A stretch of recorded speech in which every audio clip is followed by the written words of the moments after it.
हम देख रहे थे factors affecting rate of reaction. वे कौन कौन से ऐसे कारण हैं जो रेट ऑफ रिएक्शन को किसी न किसी वजह से अफेक्ट करते हैं। तो वो फैक्टर्स जो हैं, अभी हमने शुरू में ही देखा था कि हमने फैक्टर्स कहा था concentration of reactant, pressure, temperature, surface area, catalyst. मैंने फिर से बात बता दूं आपको, concentration of reactant, temperature, pressure, surface area और कैटलिस्ट, ये सारी चीजें ऐसी हैं जो रेट ऑफ रिएक्शन को इफेक्ट करती हैं। एक एक करके हम पढ़ेंगे। तो जो सबसे पहला है नेचर ऑफ रिएक्टेंट, ये भी एक कॉज है, नेचर ऑफ रिएक्टेंट। अब रिएक्टेंट साहब अगर आयनिक है तो फास्ट होगा रिएक्शन, और अगर वो मॉलिक्यूल है तो वो स्लो होगा। तो नेचर ऑफ रिएक्टेंट कैसा है, इस पे भी रेट ऑफ रिएक्शन बहुत बहुत डिपेंड करता है। तो rate of reaction also depends on nature of reactant. Nature of reactant आपने कहा कि अगर आयनिक है तो फास्ट होगा, मॉलिक्यूलर है तो स्लो होगा। दूसरी बात आपने कही कंसंट्रेशन ऑफ रिएक्टेंट पर, रिएक्टेंट की कंसंट्रेशन पर।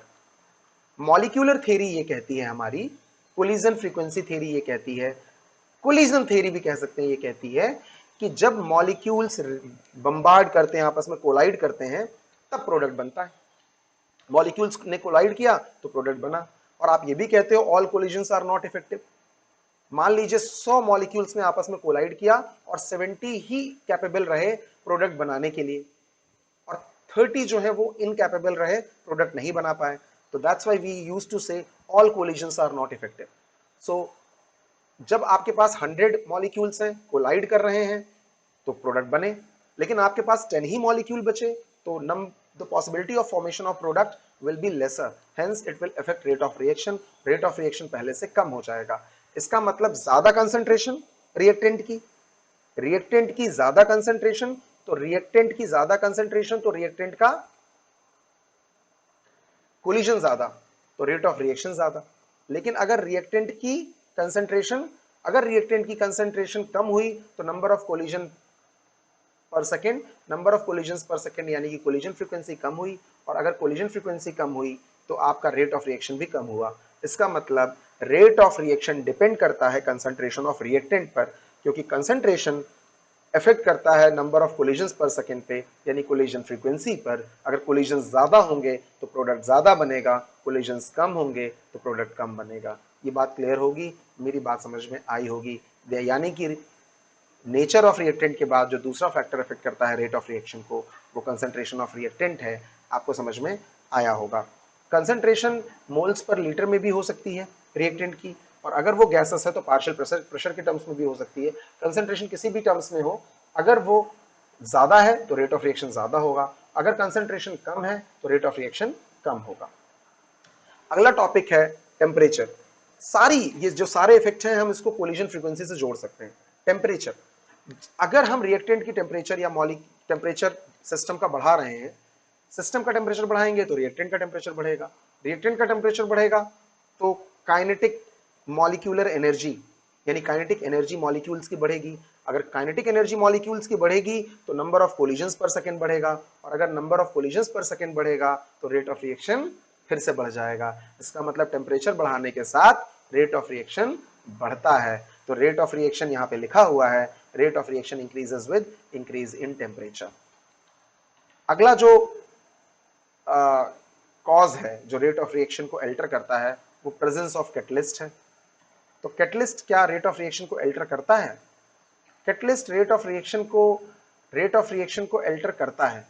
कैटलिस्ट इक्विलिब्रियम को इफेक्ट नहीं करता है। आपने कहा था कैटलिस्ट तो नहीं इफेक्ट करता है, वो इक्विलिब्रियम वाले चैप्टर में था 11th में। इक्विलिब्रियम के स्टेट को जितना वो फॉरवर्ड रिएक्शन में बढ़ाता है उतना ही बैकवर्ड रिएक्शन में बढ़ाता है, तो वहां नहीं करता था। लेकिन यहां पर रेट ऑफ रिएक्शन को ये कैटलिस्ट इफेक्ट करता है। आप ये देख रहे हो कि कैटलिस्ट, ये जो आपका कैटलिस्ट है, ये कैटलिस्ट इफेक्ट कर रहा है रेट ऑफ रिएक्शन को। एक और टॉपिक जो यहां पर बार बार आता है कि surface area of reactant. Surface area बढ़ा देने से क्या रेट ऑफ रिएक्शन बढ़ेगा? आप 2 मिनट के लिए सोचिए कि आपके पास एक बड़ा कोयले का टुकड़ा है, कोयले का टुकड़ा है, या बड़ा लकड़ी का, you are having a log of wood, एक मोटा सा लॉग ऑफ वुड है, लकड़ी का लट्ठा है। उसको आप जलाने की कोशिश करिए, नहीं जलेगा। लेकिन उसको कुल्हाड़ी से पीसेस में काट डालिए। अगर आपने उसको कुल्हाड़ी से पीसेस में काट डाला तो उसको जलाना आसान हो जाता है। तो कुल्हाड़ी से काटने से सरफेस एरिया बढ़ गई क्या? अगर इतना बड़ा एक कोयले का टुकड़ा है और उसको मैं छोटे छोटे टुकड़े में तोड़ डालूं तो उसकी सरफेस एरिया बढ़ी कि घटी? अगर मैं एक बड़े कोयले के टुकड़े को छोटे छोटे हिस्सों में तोड़ डालूं तो उसकी सरफेस एरिया बढ़ी या घटी? उसकी सरफेस एरिया बढ़ी। कैसे? आप कहोगे सर वो टुकड़ा तो छोटा हो गया। अरे वो टुकड़ा छोटा हो गया, लेकिन सारे टुकड़ों को मिलाओगे ना, इतना बड़ा आपका कोयले का टुकड़ा था, आपने उसको छोटे छोटे टुकड़े में तोड़ दिया, तो जो पोर्शन ये कोयले का बड़ा टुकड़ा जैसे ही आपने एक मारा हथौड़ा तो ये दो हिस्से में हो गया। तो पहले इसकी सरफेस एरिया इतनी थी, मान लीजिए सरफेस एरिया 1, ये सरफेस एरिया 2, तो पहले 1 और 2 ही थी। जैसे ही वो टूटा दो हिस्से में तो 1 भी हो, ये वाला हिस्सा एक्सपोज हो गया, अब ये वाला हिस्सा खुल गया, ओपन है, तो 1 हो गई, 2 हो गई, 3 हो गई, 4 हो गई। अब और फिर हथौड़ा मारा तो और टूट गई। तो जितना हम इसको तोड़ते जाते हैं वैसे वैसे सरफेस एरिया बढ़ती रहती है। तो जब हम इसको छोटा कर देते हैं तब उसको जलाना आसान है, या जब वो बड़ा सा कोयले का टुकड़ा या बड़ा सा लकड़ी का हिस्सा रहता है तब तो उसको जलाना आसान है। तो आंसर है मिलेगा आपको कि नहीं, जब हम उसके छोटे टुकड़े कर लेते हैं तो उसका जलाना आसान हो जाता है, क्योंकि ऑक्सीजन का मॉलिक्यूल आराम से हर सरफेस को टच कर सकता है, because oxygen is a very essential component for burning. So we we need to understand कि सरफेस एरिया बढ़ाने से रेट ऑफ रिएक्शन बढ़ता है। क्यों बढ़ता है उसकी चर्चा हम करते हैं। जब आप सरफेस एरिया बढ़ाते हो तो फिर से जो पोर्शन एक्सपोज नहीं था, ये पोर्शन एक्सपोज नहीं था, ये अंदर था, जब ये खुल गया तो फिर से नंबर ऑफ कोलिजन्स पर सेकंड बढ़ गए, क्योंकि ये खुल गया। तो अब जो मॉलिक्यूल इससे आ रहे हैं, टकरा रहे हैं, तो जो केवल और केवल इस सरफेस से और इस सरफेस से टकरा पाते थे, अब वो अंदर जो एक्सपोज हो गया, जो सरफेस एरिया बढ़ाने से, उनसे भी टकरा पा रहे हैं।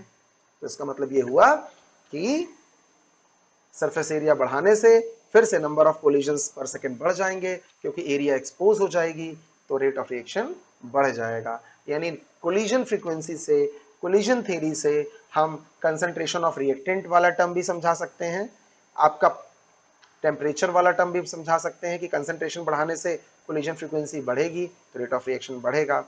टेम्परेचर बढ़ाने से मॉलिक्यूलर एनर्जी, काइनेटिक एनर्जी, उसकी काइनेटिक मॉलिक्यूलर एनर्जी बढ़ेगी तो रेट ऑफ रिएक्शन, तो कोलिजन फ्रीक्वेंसी बढ़ेगी तो rate of reaction in turn बढ़ेगा।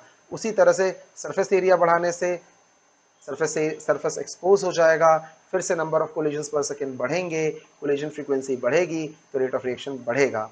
कैटलिस्ट डाल देने से रेट ऑफ रिएक्शन इनहैंस होगा। यू नो वेरी वेल कि catalyst affect the rate of reaction, catalyst बढ़ाने से भी रेट ऑफ रिएक्शन बढ़ेगा। एक और कॉज है रेडिएशंस। ये तो जनरल कॉज है कि रेडिएशन के पास एनर्जी होती है, E is equal to h nu. We know that energy of a photon E is equal to h nu. Radiation के पास एनर्जी होती है, और जब भी एनर्जी रिएक्टेंट के पास आएगी फिर से नंबर ऑफ कोलिजन्स पर सेकंड बढ़ेंगे और रेट ऑफ रिएक्शन बढ़ेगा। अब जो हमारा अगला टॉपिक है रहेगा, वो रहेगा हमारा रेट लॉ और rate expression and rate constant. तो अगली वीडियो में हम देखेंगे कि रेट लॉ क्या होता है। रेट लॉ भी वही चीज होती है, रेट एक्सप्रेशन भी वही चीज होती है, और उसी में एक आएगा वर्ड रेट कांस्टेंट। तो ये रेट कांस्टेंट क्या है हम अपनी अगली वीडियो में देखेंगे। धन्यवाद।